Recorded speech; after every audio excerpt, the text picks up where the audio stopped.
हमने 9 सालों में दिल्ली के हर इंसान की जिंदगी को बेहतर बनाने का प्रयास किया है। हर परिवार को सुख, समृद्धि और स्वस्थ जीवन देने का प्रयास किया है। अध्यक्ष महोदय, मुझे पता है कि राम राज्य स्थापित करने में, सफर में हमें लंबी दूरी तय करनी है, लेकिन आज मैं केजरीवाल सरकार का 10वां बजट पेश करते हुए ये बात दावे के साथ कह सकती हूँ कि पिछले 10 साल में दिल्ली के आम लोगों की जिंदगी में आमूल-चूल परिवर्तन आया है। 2014 से 2024 तक का ये सफर दिल्ली और दिल्ली वालों के लिए एक बदलाव का सफर रहा है। चाहे दिल्ली की बढ़ती हुई अर्थव्यवस्था हो या फिर 2 गुना बढ़ी हुई प्रति व्यक्ति आय, चाहे बच्चों के बदले हुए सरकारी स्कूल हों या महिलाओं को मिली टैंकर के लड़ाई झगड़े से आज़ादी, चाहे दिल्ली में बना सड़कों और फ्लाईओवरों का शानदार इंफ्रास्ट्रक्चर हो या एक गरीब परिवार को फ्री में मिलता हुआ अस्पताल और मोहल्ला क्लिनिक का इलाज, दिल्ली वालों ने 2014-15 से आज 2024-25 तक निराशा से आशा तक का एक सफर तय किया है। जब हम दिल्ली के लोगों के बीच में जाते हैं अध्यक्ष महोदय, हमें तो अपना रिपोर्ट कार्ड रोज ही मिलता है, चाहे वो बच्चों की, चाहे वो महिलाओं की, चाहे वो बुजुर्गों की मुस्कान से हो। लेकिन आज मैं सदन के सामने पिछले 10 साल में राम राज्य के प्रति दिल्ली के बढ़ते हुए कदमों का रिपोर्ट कार्ड भी रखूंगी। अध्यक्ष महोदय, रामायण में जब भी अयोध्या जी का वर्णन आता है तो कहा जाता है कि अयोध्या जैसा सुंदर और समृद्ध शहर पूरी दुनिया में नहीं था। आज मुख्यमंत्री अरविंद केजरीवाल जी के नेतृत्व में हम दिल्ली में भी समृद्धि लाने के लिए मेहनत कर रहे हैं। दिल्ली में राम राज्य के सफर में एक महत्वपूर्ण द्योतक रहा है दिल्ली शहर की समृद्धि।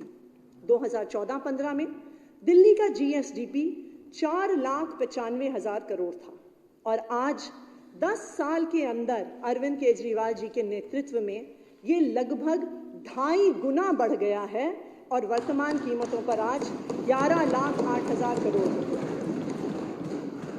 2014-15 में दिल्ली की प्रति व्यक्ति आय 2,47,000 रुपए थी और 2023-24 में वर्तमान कीमतों पर 4,62,000 रुपए हो गई है, जो राष्ट्रीय औसत से लगभग 2.5 गुना ज्यादा है। अध्यक्ष महोदय, मुझे ये बताते हुए बेहद खुशी हो रही है कि दिल्ली देश में 1 करोड़ से अधिक आबादी वाले राज्यों में प्रति व्यक्ति आय के मामले में पहले नंबर पर है। पिछले 9 सालों में दिल्ली और दिल्ली वासियों की समृद्धि तो बढ़ी ही, साथ ही दिल्ली सरकार की भी समृद्धि बढ़ी है। एक ईमानदार सरकार होने के कारण हमारे राजस्व में लगातार बढ़ोतरी हुई है। 2014-15 में दिल्ली सरकार का बजट व्यय 30,940 करोड़ रुपए था और वित्त वर्ष 24-25 में केजरीवाल सरकार के 10वें बजट के रूप में मैं 76,000 करोड़ रुपए का बजट आज इस विधानसभा में प्रस्तुत कर रही हूं। देश के इतिहास में शायद ही ऐसी वृद्धि किसी भी और राज्य के बजट में हुई होगी जैसा केजरीवाल सरकार के अंडर हुई है।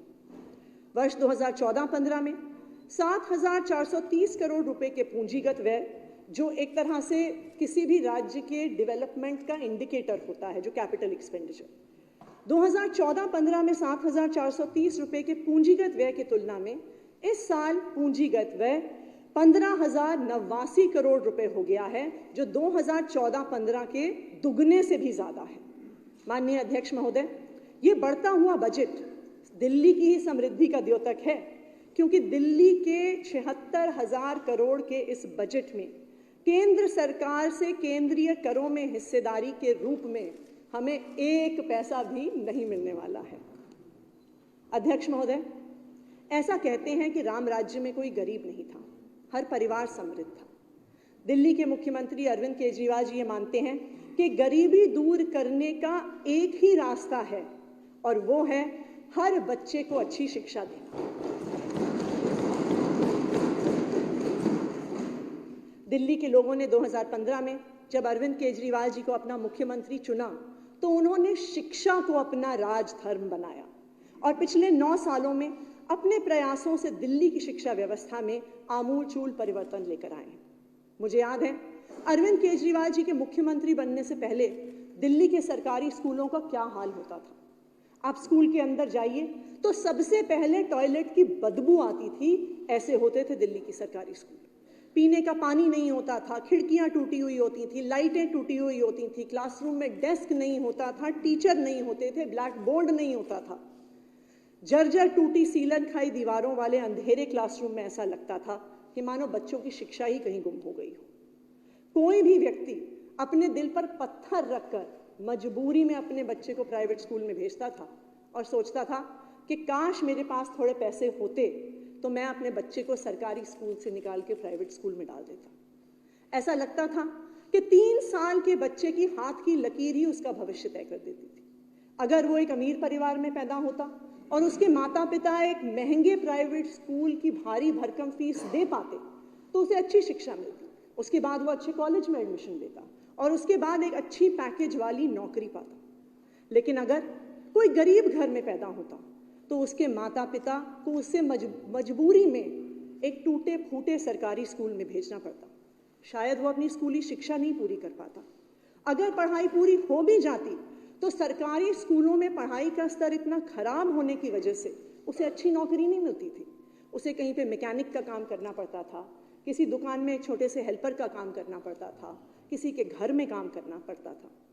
ऐसे में अध्यक्ष महोदय ये तय था कि अमीर परिवार का बच्चा अमीर होगा और गरीब परिवार का बच्चा गरीब ही रहेगा। लेकिन ये तो राम राज्य के सपने के बिल्कुल ही विपरीत परिस्थिति थी।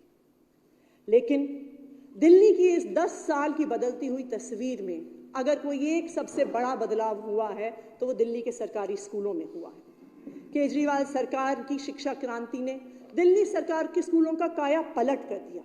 ये सब कुछ बदल गया है। आज एक गरीब परिवार का बच्चा, एक आम परिवार का बच्चा दिल्ली के सरकारी स्कूल से पढ़कर किसी भी ऊंचाई को छू सकता है। जैसे हमारे स्कूल के इन बच्चों ने किया। अध्यक्ष महोदय, दिल्ली सरकार में रोहिणी सेक्टर 23 के स्कूल में पढ़ी शिम्पी के पिताजी एक छोटी सी फैक्ट्री में काम करते हैं। घर का खर्च चलाने में मदद करती थी शिम्पी और आस पड़ोस के बच्चों को ट्यूशन पढ़ाती थी। अपने स्कूल की शिक्षकों की मदद से और बढ़ते हुए इस पढ़ाई के स्तर की वजह से शिम्पी ने IIT JEE का एग्जाम क्लियर किया। आज वो IIT JEE में केमिकल इंजीनियरिंग पढ़ रही है। यानी एक फैक्ट्री में काम करने वाले मजदूर की बेटी आने वाले समय में खुद एक फैक्ट्री की मैनेजिंग डायरेक्टर बनेगी।